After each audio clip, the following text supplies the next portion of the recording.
we're going to explore something we honestly rarely think about. Not just the tragic history of Auschwitz, but the urgent, high-stakes race to actually preserve its memory before it completely vanishes. We're looking at a monumental effort here, one that bridges the deep past and the distant future, using everything from handwritten scrolls buried in the ashes to literal 3D holograms of living survivors. Which brings us to a really profound dilemma. As we lose the very last living Holocaust survivors, how do we definitively prove what happened? How do we make sure their stories outlast them? I mean, what happens when there's literally no one left to look a denier in the eye and say, "I was there"? Documenting this history is an absolute race against time, against environmental erosion, and frankly against our natural human tendency to just forget. And to really grasp why this preservation effort is so absolutely crucial, we have to look closely at the terrifying machinery built to erase these people in the first place. Section 1. The design of Auschwitz. To understand the preservation, we first have to ground ourselves in the sheer, inescapable scale of this terror. So, imagine arriving in June 1944. You've been shoved into a suffocating, pitch-black cattle car for days. Suddenly, the doors crash open, blinding light pours in, and you're stepping off a train from Budapest onto the Auschwitz-Birkenau ramp, just like 16-year-old Lukács did. Dogs are barking, guards are shouting, you're lined up, and an SS doctor casually inspects the terrified new arrivals. With a terrifyingly simple, almost imperceptible flick of the wrist, right or left, your entire fate is decided. It's hard to fathom, but over 80% of the arrivals, including kids, the elderly, pregnant women, were deemed immediately unfit for forced labor and sent straight from that ramp to the gas chambers. For the remaining 20% who were spared immediate death, the camp used a horrific, highly mechanical process to systematically strip away their humanity in literally a matter of minutes. First, they were violently commanded to strip off all their clothes, leaving behind their very last personal possessions. Next, their hair was completely shaved off, erasing any trace of individuality. Finally, a needle repeatedly pierced their flesh, replacing their names with permanently tattooed numbers. They weren't human to their captors anymore, they were just inventory. But think about this for a second, and this is a question that'll honestly boggle your mind. How do you document an atrocity of this magnitude when simply holding a piece of paper means certain death? That pressing question leads us to Section 2, the Sonderkommando's secret testimony. Here, we uncover the hidden, desperate resistance deep within the machinery of death. The absolutely crucial thing to understand here is the Sonderkommando. These were Jewish prisoners forced under threat of immediate death to work in the crematoria. They were tasked with the unimaginable psychological horror of disposing of the victims, who were often their own friends and family.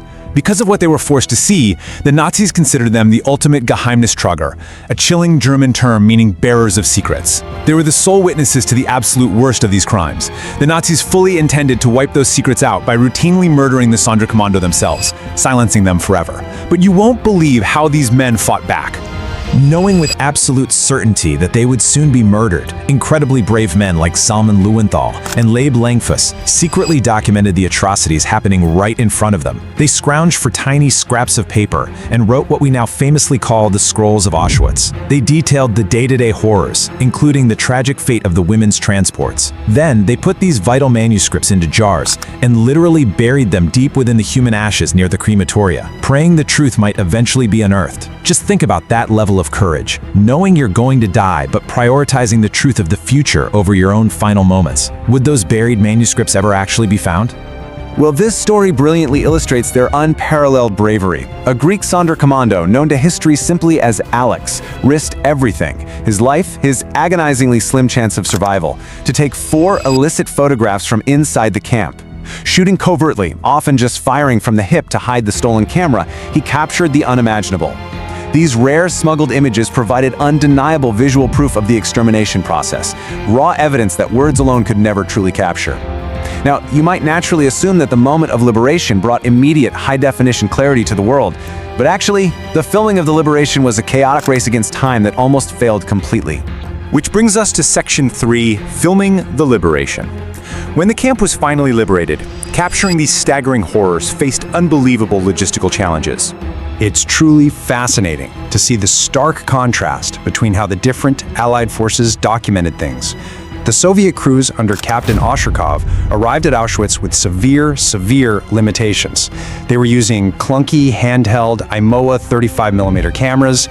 They had absolutely no sync sound capabilities to capture the terrifying silence or the cries, and they were constantly begging Moscow for more film stock. Compare that reality to the American crews capturing the Western camps in Germany, like Dachau. The Americans had fully equipped field laboratories right there on site, and get this, they were even directed by famous Hollywood veterans like John Ford. This massive disparity profoundly shaped how the world initially saw, or didn't see, the liberation of Auschwitz. Because capturing Auschwitz wasn't actually a major priority for Moscow at the time, the raw footage was sent away and essentially lost to the public, just locked in a vault. It wasn't until 1956, pause and really think about that, over a decade later, that a Polish museum employee painstakingly discovered a 35mm copy of this original footage hidden away in the Polish Army Film Archive. That finally brought those vital moving images back to the Auschwitz Museum to actually be seen. But wait, seeing the physical remains of the camp is one thing. How on earth do you comprehend the sheer, staggering scale of the individuals lost? That leads us to Section 4, Preserving the Scale of Loss. Moving from raw footage to extinguished lives is an unprecedented archival challenge. It's one thing to vaguely say millions died, it's another entirely to mathematically, undeniably prove exactly who they were. Yad Vashem has taken on the painstakingly complex task of verifying and digitizing the biographical details of the victims. To date, they have successfully recorded approximately 5 million murdered individuals in their central database of Shoah victims' names. And this isn't just a simple list. It requires meticulous cross-referencing of fragmented transport lists, scattered municipal records, and thousands of survivor testimonies just to verify a single identity. Through this exhaustive process, they're returning a sliver of humanity, a name, to those the Nazis tried to permanently erase. But here's a totally staggering paradox when it comes to memory. What happens when the very act of uncovering the camp threatens to destroy it forever? Welcome to Section 5, Unearthing Auschwitz Through Archaeology. Today, the intense battle for memory literally extends into the dirt of the former camp. Archaeologists working at Auschwitz-Birkenau face this deeply painful, frankly frustrating paradox. The huge number of well-preserved archaeological relics buried underground, like the brick foundations of the barracks or the original camp roads, are incredibly important evidence. But as researchers point out, uncovering them and leaving them exposed on the surface would cause them to be rapidly degraded by erosion. I mean, the wind, the rain, those freezing Polish winters, they would turn this priceless evidence to dust in just a few short years. So they absolutely cannot just leave them out in the open.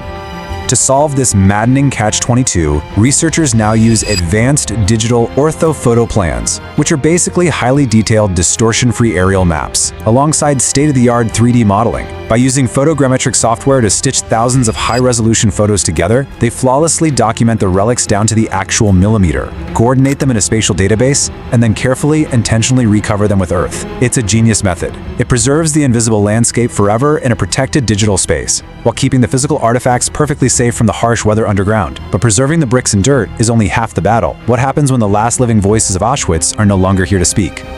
Moving on to Section 6, Preserving Voices of Survivors.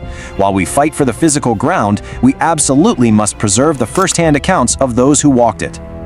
The USC Shoah Foundation has painstakingly recorded an astounding 58,126 audio-visual testimonies. And it's not just Jewish survivors either. This massive effort includes Roma and Sinti survivors, political prisoners, liberators, and some incredibly brave rescuers. It stands today as the single largest collection of its kind in the entire world. Just imagine the magnitude of this operation, indexing over 2 million name records and 47,000 geographic locations from these videos just to make this history permanently easily searchable for anyone. It's essentially building a permanent searchable web of human memory. But what if we could take it one impossible step further? Stick with me because this next part is pure science fiction brought to life. What if you could sit in a room and speak face-to-face with a survivor long after they've passed away? That is exactly what the astonishing Dimensions in Testimony project achieves. They bring a survivor into a studio, film them surrounded by a massive 50-camera rig, and ask them hundreds upon hundreds of potential questions about their life and their survival. This creates high-fidelity, interactive three-dimensional recordings. Then, utilizing advanced natural language processing, the system listens to a live question from an audience member and instantly fetches the exact video response from the survivor. It's profoundly moving. It turns static, silent archives into dynamic, real-time conversations, allowing future generations to literally ask a survivor a question, look into their eyes, and hear them answer. Which brings us to our crucial final turning point. And finally, Section 7, the future of Holocaust memory. Let's look at how all these pieces build our collective future. Memory isn't just about looking backward, is it? It's entirely about what we choose to do with the ashes and the evidence we've unearthed. From the unimaginably brave Sonderkommando burying their scrolls in the dirt, to the meticulous archaeologists digitally mapping invisible roads, all the way to massive 50-camera rigs preserving the humanity of a single voice. The tools have evolved drastically, sure,